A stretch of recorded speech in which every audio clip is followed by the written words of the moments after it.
Hi everyone, my name is Martha and I was in the Girls College Bible Study for over a year and I got baptized last year, so I haven't shared my testimony in a really long time.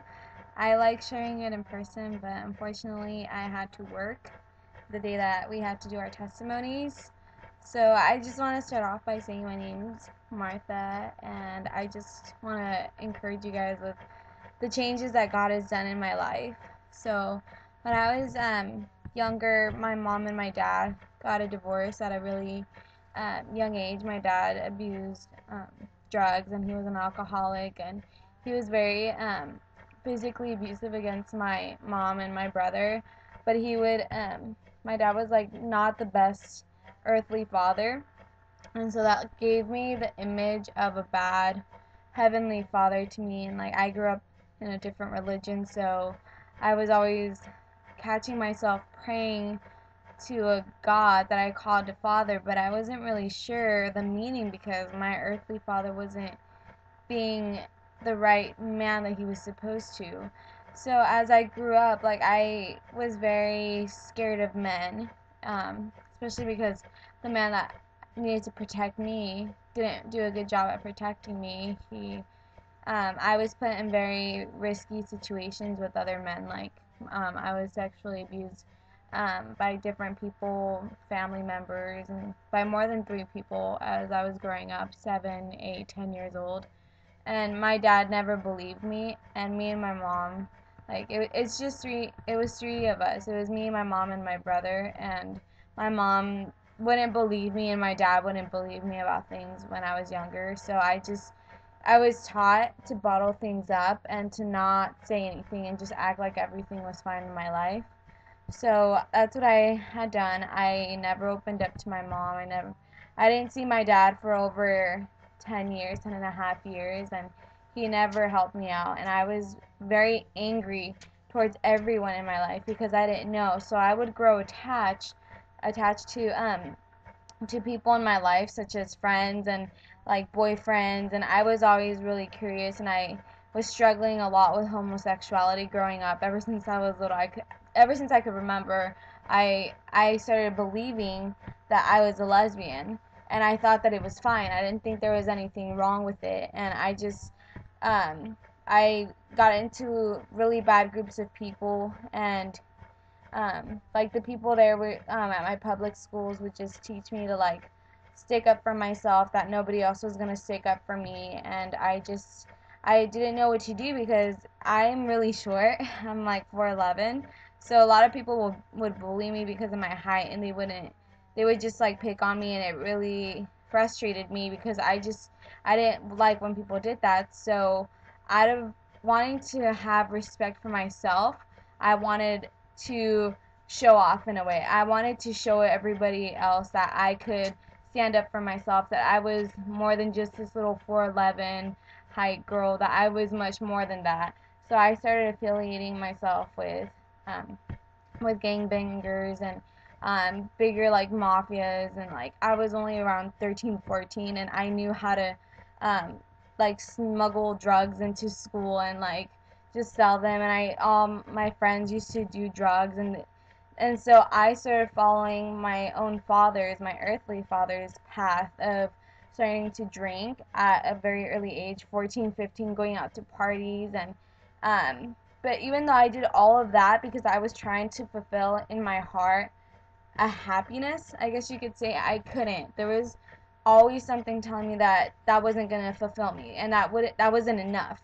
So I just had to kind of put up with it and just keep trying different things to see what was going to be that satisfaction in me.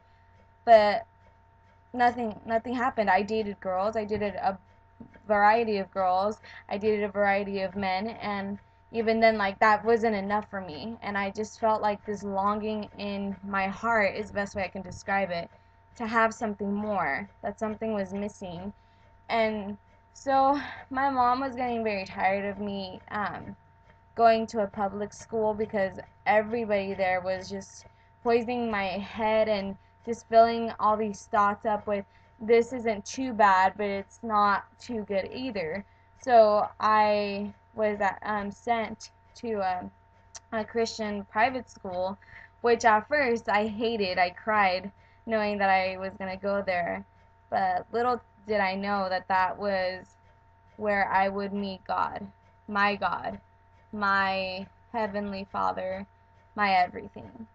And as soon as I started that school year of my sophomore year in high school, I was dating a girl. I was actually engaged to one at the age of 15. By now, I would have already been married to her if it wasn't for God saving me from that. And it ended very bad, and I'm glad it did, because I wouldn't be where I am now if it wasn't for that.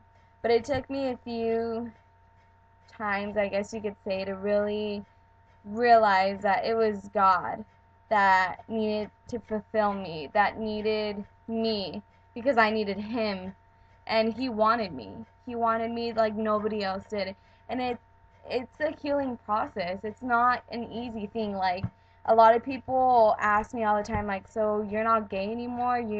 And I tell them no. Like, I physically and mentally cannot wrap my brain around that, like around the fact that I liked girls before, around the fact that I almost became addicted to drugs and addicted to alcohol, or that I was out partying and like I was almost committing suicide more than 10 times my whole entire life. And like, my mind cannot wrap itself around that, because if you look at me, I'm not who I was. I'm different. I am beautiful. I am his I am his beloved. I am everything that I can imagine. I can't even come to words to explain. I could go on months and months about how amazing it is to have him. But I had to hit rock bottom to realize, and I know that he was calling out my name so many times. He did not want me to hit rock bottom, but I chose that in my life. I chose to keep ignoring him because he sent a lot of people to me. I would go to church every Sunday and I would consider myself a Christian, but where was that relationship? Was where I was left thinking, and now I see it, and it's here. You guys don't have to hit rock bottom. You guys don't have to go through all these things to let him change you, to let him want you. He longs for you, and he longs for me every single moment of our lives. And now that's just up to us if we want it. I can't describe to you guys how amazing it is to have a heavenly Father. Thanks to him, I was able to forgive my real earthly father. I have a relationship with him. And me and my mom, who never got along, we would get in physical fist fights. She's my best friend. I love my mom to death. I tell her everything, and this is so hard to even say it through a camera, but I would pray for my mom to just die, which is a very, very bad thing, because without her in my life, I wouldn't be here. Not just because she's my mother, but she's my other half. She means so much to me. I have learned how to act out the word forgiveness, humility, love, and love my life because I hated it. I didn't want it anymore. See, you guys are looking probably on a screen right now at a girl who may seem happy, but was once a very sad girl. Very sad girl. And I know that sounds very cliche, like you see that everywhere, but I mean, it wasn't me anymore. Like, I was just allowing the enemy to have any control in my life, but I chose not to anymore. See, and that's where we as human beings, as followers of Christ, need to make that decision. Either we allow the enemy to have control of our lives, or allow Christ to have control of our lives. I can probably stand here and tell you guys that Christ has complete control of my life. and it's the best decision I've ever made in my life. I love you guys, and I hope that this really encouraged you guys. Thank you. Bye.